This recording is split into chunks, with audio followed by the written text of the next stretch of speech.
Meus amados irmãos, a paz do Senhor Jesus, tudo bom com vocês? Estamos aqui iniciando mais um vídeo na nossa série de estudos sobre a escatologia bíblica, né?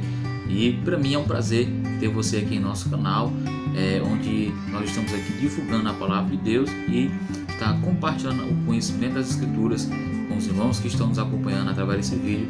Para nós é uma satisfação muito enorme, muito grande, tá bom? Meus amados, antes de nós entrarmos aqui no nosso estudo propriamente dito, eu quero pedir para você, em nome de Jesus, se inscreve no nosso canal, tá bom?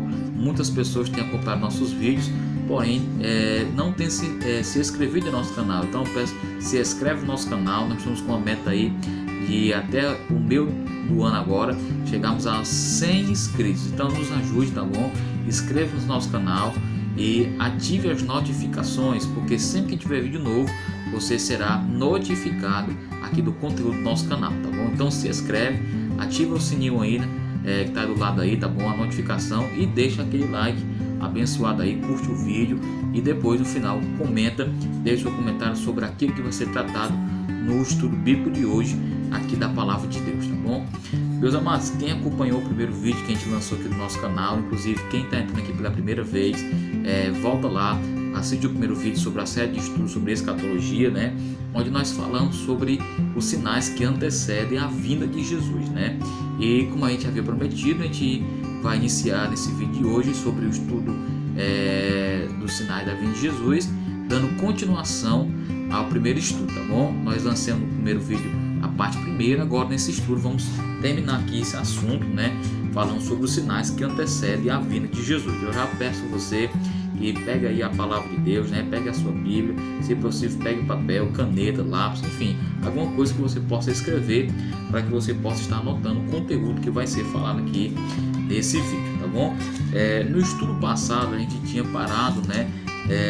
No Evangelho segundo escreveu Mateus, capítulo 24, que era o capítulo que nós estávamos estudando, e paramos justamente no versículo 8, né? E eu convido você a abrir a palavra de Deus, abrir a sua Bíblia no Evangelho segundo escreveu Mateus, capítulo 24, o versículo número 8, onde nós vamos aqui retomar o nosso estudo sobre os sinais que antecedem a vinda de Jesus, tá bom?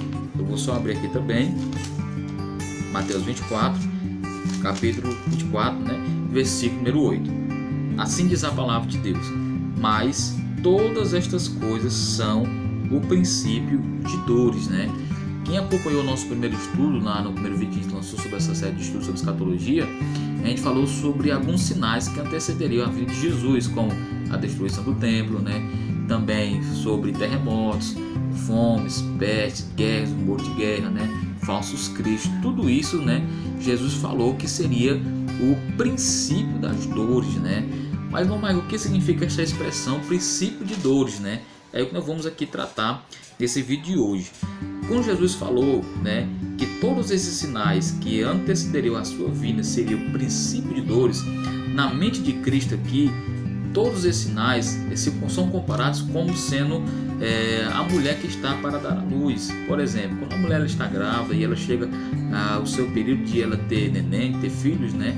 Ela chega ali aos 9 meses, não está para ganhar um filho, quando ela está na hora do momento que ela vai ganhar a criança, ela sente as primeiras contrações, né? Ali são chamadas as primeiras dores de parto. E Jesus pega essa alusão, pega essa figura, né, da mulher que sente as primeiras contrações, né, quando ela vai ter a neném, e traz também para uma visão futurista, uma visão escatológica. Pois assim como a mulher ela começa a sentir as primeiras dores para ganhar neném, assim também os sinais que antecedem a vinda de Jesus também seriam como as primeiras dores, né, o princípio das dores, né, porque a mulher ela tem as contrações, que são as primeiras dores, e tem a dor do parto, né, que era quando ela está realmente já ganhando o neném, que é a dor maior, né? Então veja só, existe os princípios das dores de parto, existe a dor do parto em si, que é quando ela está ganhando o neném. Também Jesus falou que as aflições que acontecem na humanidade de hoje, elas são princípios de dores. Elas estão apenas mostrando o que de fato vai acontecer na Terra, que é a catástrofe final. Também. Então, todos esses sinais, terremotos, fomes, peste, guerras, rumor de guerra, são apenas princípios das dores. A dor principal, a dor maior, a catástrofe maior, os eventos que irão de fato sacudir a terra, né, irão infelizmente dizimar vidas e milhares de vidas na terra, vai se consumar no período que nós chamamos de grande tribulação, né? Inclusive eu quero aqui deixar você já atento aí, nós iremos lançar brevemente também um estudo sobre a grande tribulação, é um dos assuntos que faz parte do nosso estudo bíblico sobre escatologia, e fique já atento aí em nome de Jesus, tá bom? Para quando esse vídeo sair você acompanhe, onde vamos falar sobre que evento é esse, que é a grande tribulação. Então veja só, todos os sinais que aconteceram até agora são princípio de dores. A dor principal, a dor maior que o mundo vai passar de fato, a grande catástrofe mundial se dará na grande tribulação, onde será a consumação de todo o sofrimento humano, onde a Bíblia vai falar que nunca houve tanto sofrimento na terra como haverá no dia ou nos dias da grande tribulação, tá bom? Então, só para você entender o que significa essa expressão princípio de dores, né? Aí Jesus continua o seu sermão falando sobre mais sinais que também antecederiam a sua vinda ou a sua volta para arrebatar a sua igreja. No versículo 9, continua aqui na leitura do texto, diz assim: então vos hão de entregar para seres atormentados e matar-vos-ão, e sereis odiados de todas as gentes por causa do meu nome. Jesus está falando aqui para os seus discípulos que um dos sinais que também antecederiam a vinda de Jesus seria a perseguição em massa contra a igreja, né? Nós sabemos, irmãos, que a igreja ela sempre foi perseguida, né? Porque esse princípio de dores, né, os sinais que antecedem a vinda de Jesus, eles vêm desde a igreja primitiva até os dias atuais, tá certo? Nesse período de 2000 anos, os sinais têm se mostrado como sinais que Jesus está voltando, né? São os princípios de dores. Então, a igreja primitiva, desde os seus primórdios, desde os seus primeiros passos, ela sempre passou por grandes perseguições, né? Ali no livro de Atos nós vemos algumas perseguições que se levantaram contra a igreja. Estevão foi o primeiro mártir, né? Então nós vamos ali ver muitas perseguições. De lá para cá, a igreja ela tem sofrido muitas perseguições, muitos cristãos foram mortos, né? Na Idade Média, por exemplo, também conhecida como Idade das Trevas, muitos cristãos foram mortos, né? No período da Inquisição, muitos cristãos foram mortos. E na atualidade também a igreja ela tem sofrido grande perseguição. Aliás, a igreja dia após dia, ano após ano, a perseguição contra a igreja ela vem cada vez mais crescendo. Pois Jesus falou que a perseguição ela iria existir como sinal da sua vinda. Agora, à medida que Jesus se aproxima de vir buscar a sua igreja, a perseguição ela vai se intensificando mais, viu, pessoal? A cada instante que se aproxima a vinda de Jesus, os sinais vão se intensificando, vão se revelando cada vez mais. Então, o aumento da perseguição contra a igreja é alarmante e mostra que Jesus está voltando. Só para você ter uma ideia, né?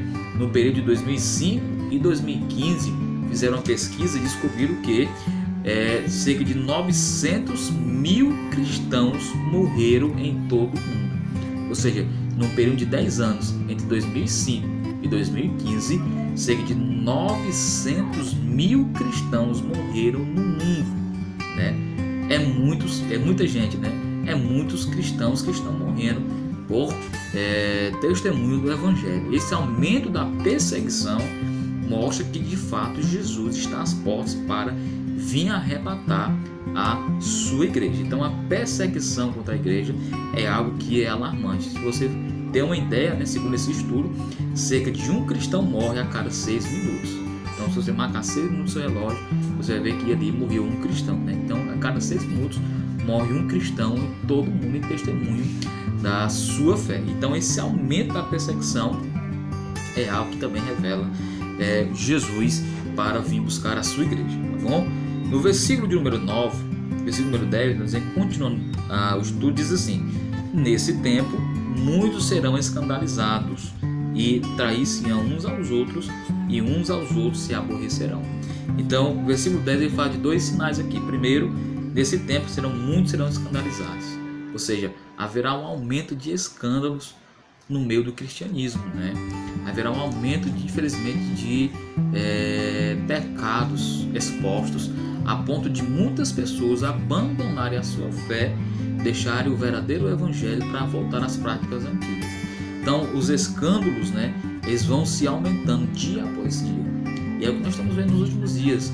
Nos últimos dias a gente vê constantemente, né, o aumento dos escândalos, né? As pessoas estão perdendo temor a Deus, perdendo o temor pela palavra do Senhor, né? Estão expondo o Evangelho não como ele é de fato, mas muitas pessoas estão olhando para o Evangelho e vendo ele com outro olhar, glória a Deus, por causa dos escândalos, né?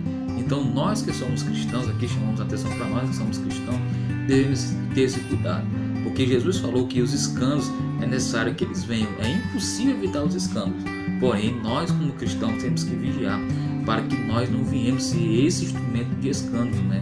Pois certamente assim o Senhor ele vai nos punir e com certeza iremos dar conta de cada obra diante do Senhor. Então, meus irmãos, os escândalos, o aumento dos escândalos também é um sinal de que Jesus está às portas para arrebatar a sua igreja. E ele diz mais: e trair-se-ão uns aos outros, e uns aos outros se aborrecerão. Ou seja, a igreja, né, ela é um corpo, glória a Deus, né? A igreja ela é um povo que foi criado para viver em união, em comunhão, para viver em paz, né? Para viver dentro de uma estabilidade, uma harmonia. Porém, nos últimos dias, parece que em muitos lugares do mundo inteiro, porque a igreja ela não é uma placa de igreja, né? A igreja é o corpo de Cristo, né? Em todos os lugares do mundo, independente da sua denominação, independente da sua igreja, né? Se aceitou Jesus como Salvador e serve a Deus conforme a doutrina genuína do Evangelho, né? É cristão, é salvo, né? Então, em todo mundo, a igreja de Cristo, algumas pessoas vão perder essa estabilidade, desta harmonia, né? Haverá uma quebra desta harmonia. Infelizmente, fica até assim difícil de acreditar, né? Como é que algo que foi criado para viver em plena harmonia, que é a igreja, infelizmente, né, com o passar dos anos, infelizmente, muitas áreas, em muitos lugares, muitas pessoas irão perder essa estabilidade.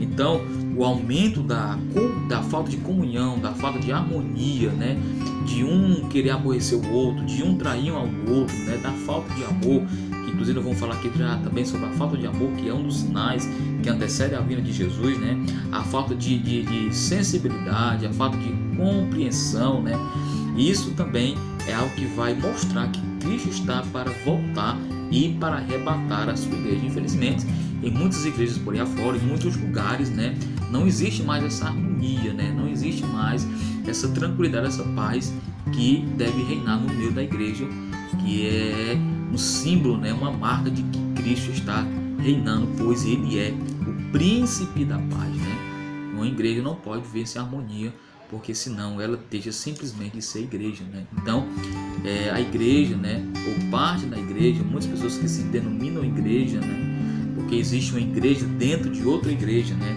Existe a genuína igreja em Cristo, que é aquela que está esperando Jesus voltar, e existe a igreja, né, que se denomina igreja, porém não é a verdadeira igreja, porque ela só tem aparência, né? Então, muitas pessoas que têm aparência de igreja, né, infelizmente elas vão, né, dar lugar a esse tipo de sentimento que certamente não agrada ao Senhor.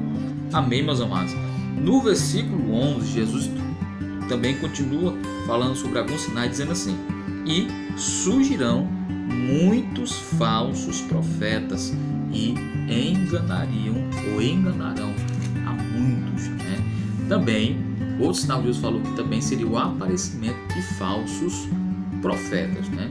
Na realidade, falsos profetas eles sempre existiram, até mesmo no Antigo Testamento. Se você é um conhecedor da Bíblia, né, sabe que no Antigo Testamento também haviam falsos profetas, né?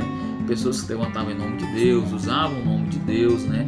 Profetizavam em nome de Deus, mas na realidade eram fraudes, né? Eram pessoas que eram falsas, né? Como o próprio a Bíblia fala, falsos profetas. E também na época da igreja primitiva também haviam falsos profetas, né? Pessoas que se levantavam em nome de Deus, mas na realidade não era levantadas por Deus coisa nenhuma, era uma farsa, né? Só que, como eu falei no início do vídeo, à medida que os dias vão se adiantando e Jesus vai se aproximando de vir buscar a sua igreja, os falsos profetas, haverá uma manifestação maior deles, né? Haverá um aumento no meio do cristianismo, no meio do povo de Deus, da manifestação desses homens, né, que se denominam levantados por Deus, mas infelizmente, como disse Jesus, lá no capítulo 7 de Mateus, você pode depois passar por lá, dar uma olhadinha, são na verdade lobos, né, disfarçados de ovelhas. Por fora são ovelhas, né? Por dentro são lobos devoradores, né? Então haveria uma manifestação desses homens, né? Mas quem são esses falsos profetas, né?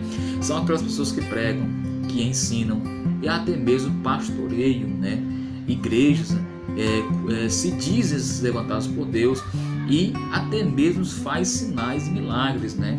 Conforme também está escrito aqui no Evangelho segundo escreveu Mateus, capítulo 24 e versículo 24. Acompanhe comigo. Porque surgirão falsos cristos e falsos profetas e farão tão grandes sinais e prodígios que, se possível fora, enganariam até os escolhidos. Então veja que os falsos profetas, eles também operam sinais, né? Ele também manifestam poder, ele também até mesmo faz milagres, pois Jesus falou que muitos chegariam naquele dia dizendo: Senhor, nós profetizamos em teu nome, expulsamos demônios, né? Fizemos muitas maravilhas, porém o Senhor dirá para eles: apartai-vos de mim, vós que praticais a iniquidade. Porque Jesus sabe e conhece eles, que eles não são verdadeiros profetas levantados por Deus, mas são uma farsa que estão aí para enganar o povo de Deus, conforme Jesus falou aqui, que surgirão muitos falsos profetas e enganariam ou enganarão a muitos, né?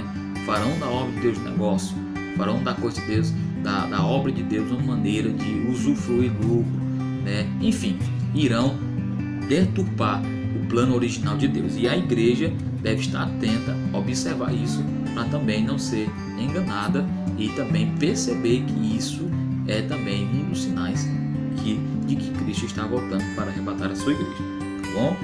Aí no versículo número 12, Jesus também continua dizendo assim: e por se multiplicar a iniquidade, o amor de muitos se esfriará. Tem uma versão que diz assim: o amor de quase todos se esfriará. Infelizmente, pessoal, à medida que Jesus vai voltando, né, então está para voltar, parece que o cenário não é nada animador, né? Pelo contrário, é desanimador, é triste, né? Pois haverá aqui, Jesus falou nesse texto aqui, que haveria uma multiplicação da maldade, do pecado, da iniquidade, né? Jesus até falou que os últimos dias seriam como os dias de Noé. E se você for lá para Gênesis capítulo 6, você vai ver que exatamente, né, havia naquele tempo a maldade se alastrado por todo o planeta Terra, por toda a humanidade. Ou seja, não existia harmonia, não existia paz, não existia comunhão. A violência estava sobre toda a terra, ou seja, o pecado havia se multiplicado sobre a face da terra naqueles dias de Noé, a ponto de Deus destruir toda a humanidade. E assim também seria nos últimos dias, né? Pois Jesus falou que haverá uma multiplicação da iniquidade, do pecado. Por causa disso, muitas pessoas que estão dentro da igreja, elas iriam se deixar levar por essa iniquidade, por este pecado, por essa maldade que infelizmente está crescendo dia após dia no mundo inteiro, né? E iam perder o verdadeiro amor, né? Pela palavra de Deus, pelas coisas de Deus, pelo Senhor, pela obra do Senhor. Enfim, o amor deles, né, iria se esfriar. E é o que nós estamos vendo hoje, meus amados. Nós estamos vendo hoje no cenário do cristianismo, né, na esfera mundial, né, que muitas pessoas, infelizmente, elas têm perdido esse primeiro amor, né, têm deixado Jesus por qualquer coisa, têm abandonado a fé por coisas tão banais, né, pessoas que não estão nem aí mais para o Evangelho, né, pessoas que estão se esquecendo do Senhor, duras de coração, né? A frieza espiritual em muitos templos, em muitas igrejas, em muitos lugares por aí afora, infelizmente, tem se alastrado de uma forma tão grande que nós realmente devemos rogar ao Senhor para que tenha misericórdia e avive a sua obra, né? Envie um avivamento para que este povo, né, não fique durante o arrebatamento da igreja, né? Então haverá um momento de frieza espiritual, porém a igreja verdadeira, ela vai continuar brilhando como chama, né? Porque a igreja, ela tem a presença do Espírito Santo, e a presença do Espírito Santo é como fogo, né, que incendeia o nosso coração. Aquele que guardar fielmente a palavra do Senhor, aquele que for fiel ao Senhor verdadeiramente, certamente este amor nunca vai se apagar, mas será cada dia crescente dentro de si. Ele vai amar cada vez mais Jesus, cada vez mais a palavra, mais a igreja, né? Enfim, tudo que é do Senhor, e o seu amor a cada dia vai estar pegado àquelas coisas. Então, meus irmãos, fica aqui o alerta, né? Que nós não sejamos mais um no meio dessa multidão que está esquecendo-se de Deus, deixando o seu amor esfriar, mas sejamos a diferença. Vamos conservar o verdadeiro e puro amor de Deus que foi depositado dentro de nós, tá bom? Então, o amor se esfriaria. Aí aqui Jesus no versículo 13, né, ele deixa uma promessa. Ele diz: mas aquele que perseverar até o fim será salvo. Glória a Deus, né? Nós não sabemos o dia, nem a hora, nem o momento em que Cristo virá para arrebatar o seu povo. Mas aquele que perseverar até o fim, muitas pessoas, né, foram fiéis ao Senhor até a morte. Não viram Jesus voltar. Foram fiéis até o fim. Mas Jesus falou: aquele que for fiel até o fim, glória a Deus, né? Conforme está escrito no Apocalipse, ser fiel até a morte e dar-te a coroa da vida. Aquele que perseverar até o fim sem olhar para trás. Aquele que for fiel até o fim, né, sem retroceder. Aquele que for fiel até o fim, obedecendo a Cristo, obedecendo a sua palavra, ele vai ganhar a salvação. Será salvo, será arrebatado, né? Vai morar com Cristo na glória. Por isso que eu exemplo aqui, meus irmãos, que o cenário mundial, até mesmo o cenário no meio do cristianismo para a vida de Jesus não é nada animador. Porém, se nós permanecemos no lugar da bênção, na direção de Deus, na posição que Deus nos colocou, que é na posição de servos, com certeza nós seremos salvos pelo Senhor e iremos morar eternamente com Ele na glória. Amém? Que promessa gloriosa, né? Em meio a tantas catástrofes, né? Em meio a tantos sinais, né, que muitas das vezes até nos entristecem, há uma luz no fundo do túnel, né? Jesus, ele mostra uma esperança para aqueles que querem realmente servir ao Senhor e dedicar a sua vida plenamente a Ele. Então, aquele que perseverar até o fim será salvo. E no versículo 14, para nós encerrarmos aqui essa série de estudo no capítulo 24 de Mateus, diz assim: e este evangelho do reino será pregado em todo o mundo, em testemunho a todas as gentes, e então virá o fim. Glória a Deus, né? Meus irmãos, nós temos que atentar para esse versículo 14, né? O versículo 14 é um versículo que exige muitas opiniões sobre a questão deste evangelho do reino, né? Nós, cristãos, entendemos que esse versículo está falando sobre a evangelização mundial e acontecerá, né, para que Jesus venha buscar. Jesus não virá arrebatar a sua igreja sem que todas as pessoas do mundo inteiro conheçam ou ouçam a voz da pregação do evangelho, né? Porém, o assunto escatológico ele é muito complexo, né? Ele não é um assunto fechado, existem muitas opiniões sobre alguns assuntos da escatologia. Por exemplo, o versículo 14 fala sobre a respeito do evangelho do reino ser pregado em todo o mundo para que viesse então o fim. Há pelo menos três vertentes, né? Ou pelo menos três tipos de pensamento com relação a esse versículo.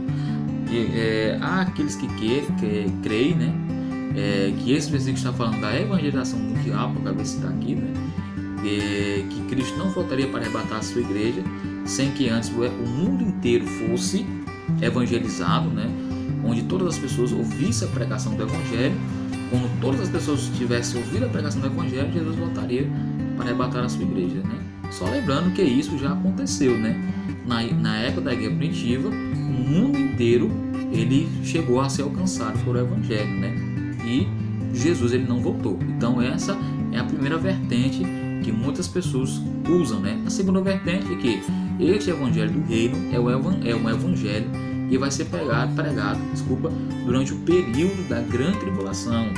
Deus vai levantar alguns escolhidos durante o período da grande tribulação, onde eles pregariam, né, o evangelho do reino, né, que seria na realidade o evangelho do reino milenial, né, onde na grande tribulação seria anunciado que haveria um Messias que iria estabelecer um reino aqui na terra, que seria o milênio, e todas as pessoas tinham que se converter para que pudessem também passar por este período, né? E a terceira e última vertente é que esse evangelho do reino é um evangelho que vai ser pregado durante o período do milênio, né? O milênio é um período que vai se estender durante 1000 anos, inclusive também nós vamos fazer um vídeo falando sobre o que é o milênio, né? Quando será o período do milênio.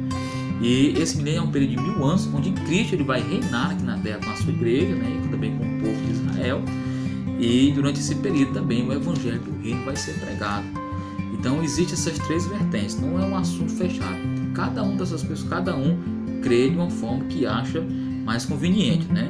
Então fica aqui esse sinal, né? Esse último sinal que vamos tratar aqui sobre a questão do evangelho do reino. Amém, meus irmãos? Ô Marcos, mas são somente esses sinais que você citou aqui nesses 2 vídeos que você fez? Não, meus irmãos, é claro que não, né?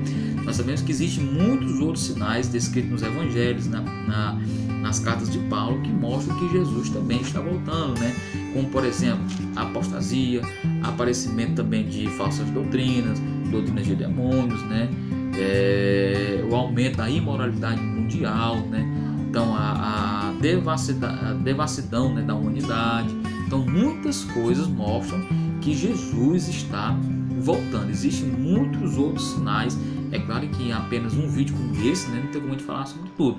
A gente já pegou aqui apenas alguns para mostrar para vocês e para servir como alerta e também como instrução, né, para a gente entender que de fato Jesus está às portas. Amém, meus amados irmãos? Esses são aqui alguns dos sinais que acabamos de tratar sobre a vinda de Jesus Cristo. E eu espero que esse vídeo seja um vídeo despertador para todos os irmãos que estão nos ouvindo, né? E que Cristo está voltando. O arrebatamento é uma realidade, né? E ele vai acontecer. E eu espero, né, que eu e você fazemos parte deste grandioso momento em que Cristo virá para buscar a sua noiva, né?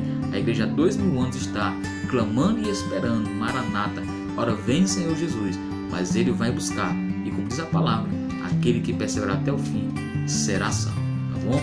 Meus amados irmãos, eu quero aqui já encerrar minha participação nesse vídeo. Eu quero aqui agradecer você que tem nos acompanhado, tá bom? Que esse estudo, né, possa abençoar a sua vida de maneira gloriosa. Nós concluímos aqui nosso estudo sobre os sinais que antecedem a vinda de Jesus.